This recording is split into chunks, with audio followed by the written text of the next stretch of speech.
স্বাগত ডিবিসি সংবাদে আপনাদের সাথে আছি রেদওয়ান আহমেদ। এবার জানাবো খবরের বিস্তারিত। জাতীয় সংসদ নির্বাচন নিয়ে রাজনৈতিক দলগুলোর মধ্যে রয়েছে উদ্বেগ, তবে আগে প্রয়োজনীয় সংস্কার কাজ শেষ করতে চায় অন্তর্বর্তী সরকার। বিশ্লেষকরা বলছেন সংস্কারের পাশাপাশি প্রয়োজন নির্বাচনের রোডম্যাপ, তবে এখনই এ নিয়ে ভাবছে না নতুন নির্বাচন কমিশন। অন্তর্বর্তী সরকার গঠনের পর থেকেই জাতীয় সংসদ নির্বাচনের রোডম্যাপ ঘোষণার উপর জোর দিয়ে আসছে রাজনৈতিক দলসহ নানা মহল। এ নিয়ে সরকারের পক্ষ থেকেও এখনো সুনির্দিষ্ট কোনো ঘোষণা না আসায় হতাশ রাজনৈতিক দলের নেতারা। আর অপ্রাপ্তির মধ্যে হচ্ছে যে যার জন্য যে কারণে তাকে বিদায় হতে হচ্ছে, গণতন্ত্র হত্যার জন্য, দুর্নীতির মাধ্যমে দেশের অর্থনীতিকে ধ্বংস করে দেওয়ার জন্য, সেখান থেকে রিকভারির জন্য যত তাড়াতাড়ি আমরা যেতে পারি নির্বাচনের মাধ্যমে সেদিকে আমাদেরকে যেতে হবে, কাজ করতে হবে। সেই বিষয়টা বাকি রয়ে গেছে। তারা বলছেন দেশের চলমান অস্থিরতা মোকাবেলায় নির্বাচিত সরকারের বিকল্প নেই, তাই দ্রুত ভোট আয়োজনে রোডম্যাপ চান তারা। ভোটার লিস্টে তারা কথা বলেছে যে ভোটার লিস্ট তৈরি করতে তাদের কীরকম সময় লাগতে পারে একটা ধারণা দিয়েছে, এবং ভোটার লিস্ট তৈরি হওয়ার আগে তারা কোনো রোডম্যাপ ডিক্লেয়ার করতে চায় না।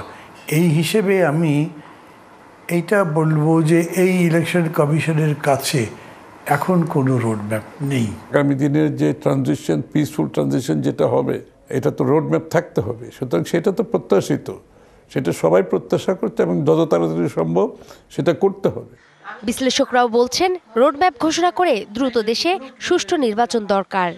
এই সভান্তিটাকে ধরে রাখার জন্য নির্বাচন কমিশনকেও রোডম্যাপ দিতে হবে এবং ঐক্যমত্য ধরে রাখার জন্য তাদের সমস্ত পলিটিক্যাল পার্টিদের যত শীঘ্র সম্ভব ডাকতে হবে। আমরা একটা যৌক্তিক সময়ের মধ্যে নির্বাচন চাই, যে নির্বাচনে সরকার সঙ্গে সঙ্গে লোকের কাছে অ্যাকাউন্টেবল হয়। তবে নির্বাচন কমিশন মনে করে নির্বাচনের আগে কতগুলো জাতীয় উদ্যোগ নেওয়া প্রয়োজন, তাই এখনই রোডম্যাপ নয়। রোডম্যাপের ব্যাপারটা হচ্ছে একটা সামষ্টিক ব্যাপার। এখানে এটার সাথে আমাদের কতগুলো ন্যাশনাল ইনিশিয়েটিভস আছে, এই সংস্কার কার্যক্রমগুলো আছে, আমাদের আভ্যন্তরীণ কিছু প্রিপারেশনের ব্যাপার আছে। সুতরাং এটাকে এখানে দাঁড়িয়ে এক লাইনে বলা সম্ভব নয়। তিনি বলেন নির্বাচন ব্যবস্থার উপর মানুষের আস্থার সংকট আছে, তাই দূর করতে কাজ করছে নির্বাচন কমিশন। নূপুর মাহমুদ, ডিবিসি নিউজ, ঢাকা। নির্বাচনী সংস্কারে গতি বাড়ানোর আহ্বান জানিয়েছেন বাংলাদেশ জামায়াতে ইসলামীর আমির ডাক্তার শফিকুর রহমান। কুমিল্লায় কর্মী সম্মেলনে তিনি বলেন, কোনো আগ্রাসীর হাতে দেশের 1 ইঞ্চি মাটিও তুলে দেওয়া হবে না। তিনি আরও বলেন, সম্প্রীতির বাংলাদেশে মেজরিটি মাইনরিটিতে বিশ্বাস করে না জামায়াত। এমন তকমা দিয়ে একটি গোষ্ঠী ফায়দা নেওয়ার চেষ্টা করছে বলেও দাবি তার। ক্ষমতায় গেলে বিপ্লবীদের স্বপ্নের বাংলাদেশ বিনির্মাণের পাশাপাশি নারীদের নিরাপত্তা ও মর্যাদা নিশ্চিতের কথাও জানান জামায়াতের আমির।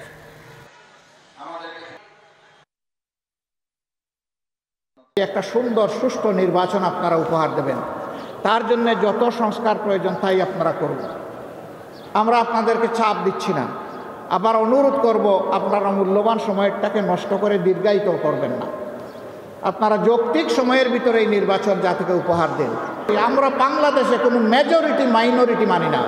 এই মাইনরিটি শব্দ বলে বলে অন্যান্য ধর্মের ভাই বোনদেরকে ব্যবহার করে একটি গোষ্ঠী মূলত দেশের বাইরে থেকেই তাদের স্বার্থ হাসিল করতে চায়।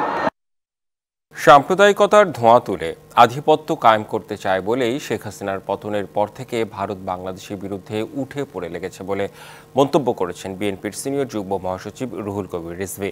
দুপুরে রাজধানীর গুলশানে এক অনুষ্ঠানে তিনি বলেন, ভারতের সাথে কোনো প্রতিবেশীর সম্পর্কই ভালো নয়। বাংলাদেশের জনগণ থেকে যে সরকার ধিকৃত, সেই সরকারকে আপনারা সমর্থন দেন এবং যেদিন শেখ হাসিনার পতন হয়েছে সেই দিন থেকে ক্রমাগতভাবে রিপাবলিক বাংলা, ক্যালকাটা নিউজ, একের পর এক এই সমস্ত সামাজিক গণমাধ্যম একবারে ডাহা মিথ্যা কথা তিনি বলে বেড়াচ্ছেন। বাজারে দেখা দিয়েছে বোতলজাত সয়াবিন তেলের সংকট। শুক্রবার রাজধানীর বাজার ঘুরে দেখা গেছে 2-1টি কোম্পানির বোতলজাত সয়াবিন তেল পাওয়া যাচ্ছে, তবে তাও চাহিদার তুলনায় কম। বিক্রেতারা বলছেন, গেল 2 সপ্তাহ ধরে বোতলজাত সয়াবিন তেলের সরবরাহ কম। পরিবেশকদের কাছে বারবার তাগাদা দিয়েও তেল পাচ্ছেন না তারা। বিক্রেতাদের অভিযোগ, দাম বাড়ানোর জন্য এই কৃত্রিম সংকট তৈরি করছে কোম্পানিগুলো।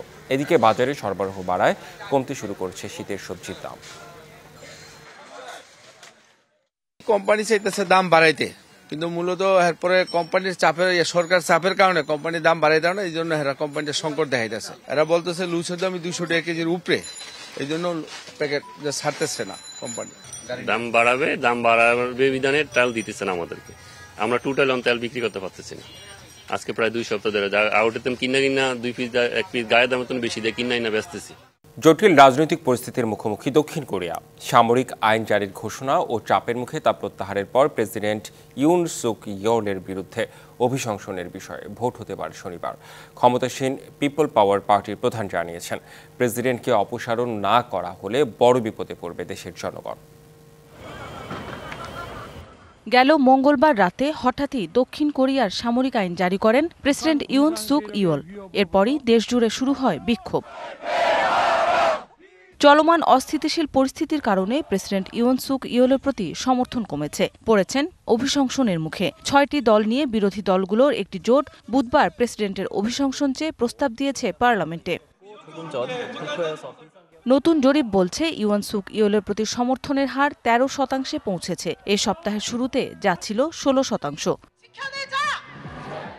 দক্ষিণ কোরিয়ার পিপল পাওয়ার পার্টির প্রধান হান ডুং হুন বলেছেন, প্রেসিডেন্টকে না সরানো হলে বড় বিপদে পড়বে দেশের জনগণ। সামরিক আইন জারির রাতে ইয়োল গুরুত্বপূর্ণ কয়েকজন রাজনৈতিক নেতাকে আটক করার নির্দেশ দেন বলেও অভিযোগ তার। এদিকে বিরোধী জোট প্রেসিডেন্ট ইয়োলকে অভিশংসন প্রস্তাবের উপর শনিবার পার্লামেন্টে ভোটাভুটি হওয়ার কথা রয়েছে। তবে দ্বিধাবিভক্ত ক্ষমতাসীন দল পিপল পাওয়ার পার্টি অভিশংসনের পক্ষে ভোট না দেওয়ার কথা জানিয়েছে। মৌসুমী শান্তা, ডিবিসি নিউজ ডেস্ক।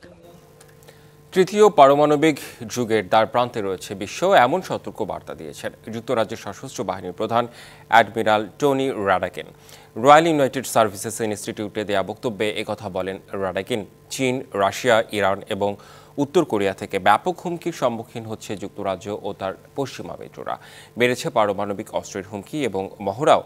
হামলার হুমকি আসছে রাশিয়ার কাছ থেকেও। কৌশলগত পারমাণবিক অস্ত্র ব্যবহার, বড় ধরনের পারমাণবিক অস্ত্রের মহড়া চালানো এবং নেটো দেশগুলোর বিরুদ্ধে হুমকি হয়ে দাঁড়িয়েছে রাশিয়া।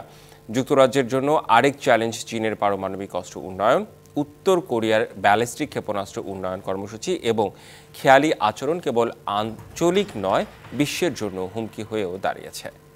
সংবাদে এই ছিল এখনকার মতো। ডিবিসি নিউজের সংবাদগুলো পড়তে ভিজিট করুন dbcnews.tv আর ভিজিট করুন ডিবিসি নিউজের ফেসবুক পেজ এবং ইউটিউব চ্যানেল। সঙ্গেই থাকুন।